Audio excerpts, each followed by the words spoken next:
से महाबली मिश्रा जी को मैं जानता हूँ। तो सर हमारी जो नेक्स्ट प्रार्थना आप रही ईमानदारी से कहते हैं 10 साल में तो रोजाना ऑडिट करते हो इतना झूठा।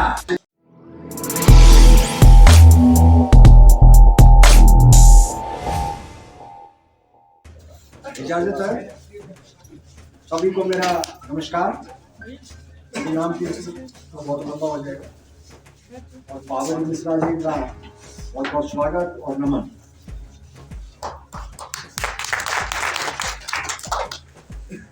नाइन्टी 97 से महाबली मिश्रा जी को मैं जानता हूँ, बहुत लंबी बात है। और जितना भी हमने कहते ना कि जितना भी नजदीक गए उतना ही मधुरता बढ़ती चली गई। गन्ना होता है ना नीचे मीठा होता चला जाता है कि कमाल के इंसान है। और एमपी जब बढ़े तो उन्होंने वोट का एक वोट का कर्जा उतारा हमारा।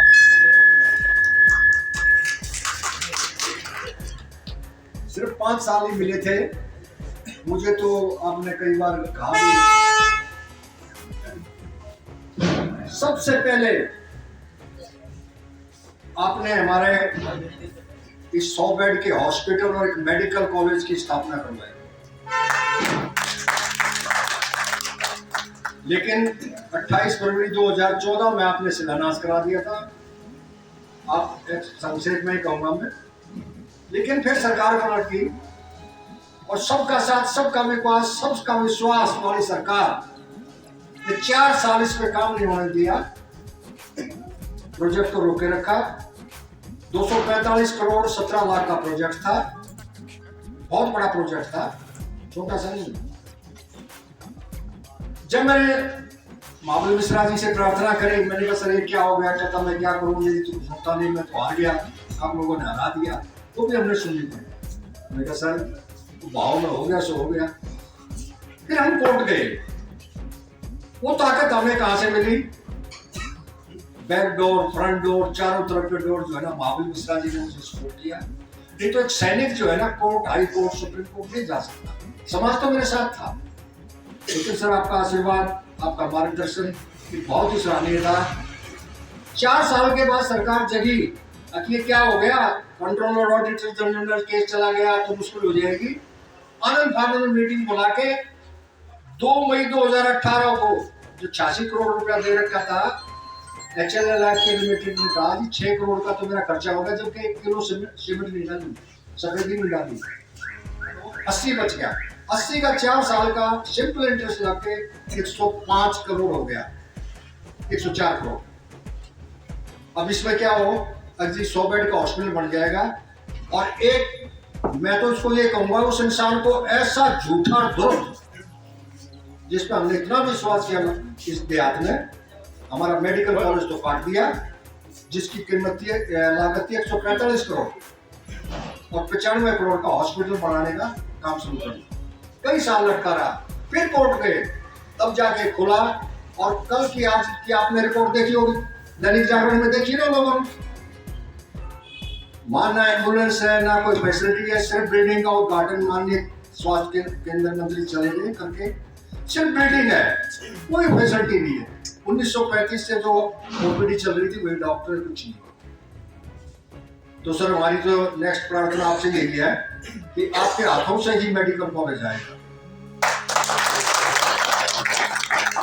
आपके बच्चे जो हर साल यहाँ से सफेद कोट पहन के पास होते तो कितना विकास होता। 140 बच्चे हर साल। ये महाबली मैं छोड़ता हूँ आगे। ये रोशनपुरे का कॉलेज है, इतने सालों से पेंडिंग था, कुछ नहीं हुआ। सरकारों के पास गए, इधर उधर गए। मैं क्योंकि भी जनता का चुनाव प्रतिनिधि है, परवेश वर्मा जी थे, मैं उनकी सीट का सम्मान करता हूँ। व्यक्तित्व बहुत ही छोटा है।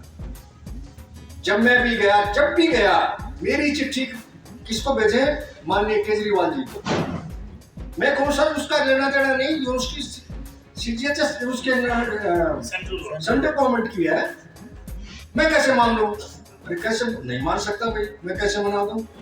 फिर मैंने कहा भी, मैंने कहा नहीं मना सकता। कहता क्यों? मैंने कहा एक तो सीएम का बेटा, दूसरा नौजवान में बुढ़ा, और तीसरा मुफ्त में मिल गई तेरे को चौथा जिद ये कह के, और मैं धड़े का टोकर मार के आ गया था और आज तक मुझके दरवाजे में नहीं गया।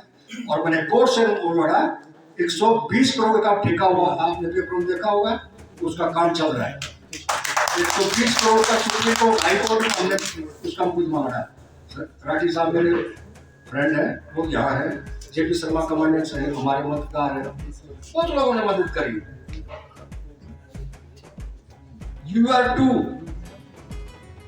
जिसको कहते हैं ना, मैं ये कहता हूँ बीजेपी वाले UR2 की फुल फॉर्म बता देंगे। जो कहते हैं ना हमने बना दिया, नहीं, थ्रू कोर्ट बना, क्योंकि यूनिवर्सिटी को रास्ता चाहिए था।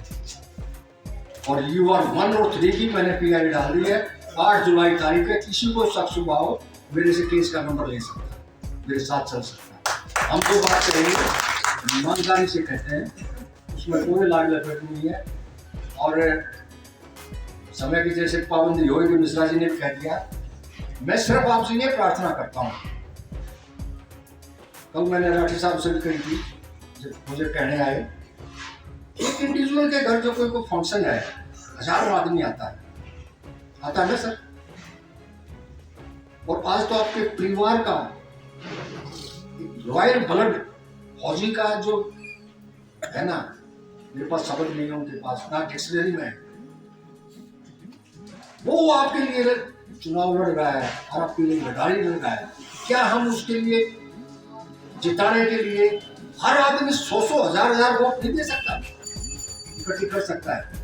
मैं तो आपसे सिर्फ यही प्रार्थना करूंगा, आज आप संकल्प लेके जाए, डायरी में लिखना शुरू करें कि ये जी वो मेरी गणजी।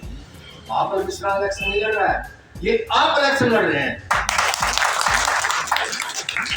ये जीत आपकी होगी, एक सैनिक की होगी। जैसे लाल साहब ने बताया, अमेरिका में जब 27 प्रेसिडेंट बन सकते हैं, तो हम भी 29, हम भी चाहते हैं कि हमारा भाई हमारे परिवार से एक हमारा सैनिक देश का प्रधानमंत्री और राष्ट्रपति बने, और वो शख्सियत यहाँ आपके सामने। सैनिक कभी झूठ नहीं बोलता, और सरस्वती एक 24 घंटे में जबान पे बैठती है। मैं उसको कह के आया था, तेरे को मजा चखाते नहीं। उसने जब फंक्शन किया ना झूठा हॉस्पिटल का, तब ये कहा था तमाम पब्लिक के सामने, कहता मैं काम करना चाहता हूँ, एक आदमी मुझे काम नहीं करने देता, वो कोर्ट में चला जाता है। मैं कोर्ट में आपके बच्चों के लिए गया था, आपके स्वास्थ्य के लिए गया था। हमारी तो डिस्पेंसरी है इसे। एक और बड़ा काम किया था, CGHS डिस्पेंसरी, माननीय महाबल मिश्रा जी, हमारे कमांडेंट हैं ईश्वर सिंह जी, उन्होंने कहा जी हमारी सुनवाई नहीं है। मैंने कहा जी सुनवाई तो मैं करवा दूंगा, आगे का काम आप जान। माननीय आज स्वर्ग में है रामकला जी, विनुमल भारद्वाज जी, जैक्सन शर्मा जी, हम लोग गए, साहब ने उस केस को टेकअप किया। गुलाम नबी आजाद जी ने ये कह दी जी नॉर्थ ईस्ट में एक डिस्पेंसरी स्टेट में नहीं है, यहाँ तो कहीं में नहीं दे सकता। लेकिन फिर भी इस इंसान ने जो आपके सामने बैठा है, हम इसकी कीमत नहीं समझ रहे हैं, तिमारपुर से शिफ्ट करा दी डिस्पेंसरी, वहां की हटा के यहाँ आपके लिए। कितनी बड़ी बात है, आपका बच्चा कोई उधर जिला आप जा सकते हैं। ECHS डिस्पेंसरी का 10 साल में जो बयाना में नाम नहीं देता उसका चढ़ से खो दिया। मैं टिकट कटवाएंगे, और भगवान ने मेरी सुनी और वह टिकट कटी। फिर मेरे साथियों ने कहा, कहता मजा नहीं आया, मैं क्या रह गया, कहता ये इलेक्शन लड़ता रहा था। मैंने कहा बात तो ठीक है, लेकिन हमने तो प्रार्थना टिकट कटवाने की करी थी, वो भगवान ने सुन ली, टिकट कटी। चलो कोई बात नहीं, वो तो भगवान के हाथ में थी। अब मैं आपसे लोगों से ये विरोध पुनः अनुरोध करता, मत चूके चौहान, वो कहा था ना पृथ्वीराज ने, चंद्रप्रभा जी ने, सामने है टारगेट और सैनिक का निशाना कभी चूकता नहीं। अगर आप दिल से अगर इस बात को बढ़ाओगे कसर हम भी नहीं छोड़ा है। उसके मैं फंक्शन के अंदर जाके कहूंगा, अरे श्रीमान जी मुझे एक बात का जवाब दे दे, जो 5 साल से रख रहा उसके तो 10 काम है, 10 साल में मुझे एक काम तो दे दे। ठीक है मैं पिटूंगा, मुझे मारेंगे वो, ये उठते हैं मुझे, लेकिन वो परवाह नहीं करता। तो सैनिक मरने से डरता है कि 76 साल उम्र होगी, कैंसर से मरने के बजाय तो तुम्हारे लिए शहीद हो गए मरे वो अच्छा है ना। तो मैं आप लोगों से, परिवार से, मेरा ये परिवार बैठा है, वो कहता ना मेरा परिवार, मोदी जी उसका परिवार बताता हूं मैं। सैनिकों से क्या वादा किया था? क्या सैनिक उसके परिवार में नहीं आते हैं? किसान बॉर्डर पे मर गए 750, क्या वो उसके परिवार में नहीं आते हैं? क्या हमारा गरीब यहाँ हॉस्पिटल में इलाज करा लेता उसके परिवार में नहीं आता? सिर्फ झूठे जुमले हैं। मैंने शेख साहब बैठे 15 लाख आया जी, आ गया ना? आप तो रोजाना ऑडिट करते हो, इतना झूठा। मैं प्रधानमंत्री को नहीं कह रहा हूँ, मैं उस मोदी को कह रहा हूँ। प्रधानमंत्री तो हमारा प्रजातंत्र का बहुत सम्मानीय पोस्ट है, उसको तो नमन है, लेकिन वो झूठा इंसान है, कुछ नहीं देगा और देगा। अगर आपने कामयाब, भगवान से प्रार्थना कामयाब होंगे तो भाई दरवाजे खुल जाएंगे, पवेर के नजर बढ़ गई। ये सिमट की सड़क देख रहे हो ना, 10 साल पहले माननीय मामले मिश्रा जी ने बनवाई थी, उसके बाद तेगड़ी नहीं लगी इसे। अब वो संजय मेरी तरफ घूर घूर देख रहा है, तो मैं आपसे पुनः हाथ जोड़ के आपके चरणों में प्रणाम करके कहता हूँ, भाई हाथ उठा के कहता हूँ, हम हजार सोचो वो, ताकि मेरी आत्मा को मुक्ति मिल जाए। मैं एक सैनिक हूँ, मिश्रा जी को कुछ नहीं दे सकता, तो ना इसके लिए प्रार्थना कर सकता हूँ। और एक बार जोरदार, क्योंकि हम जीतेंगे, हम जीतेंगे। बहुत बहुत धन्यवाद।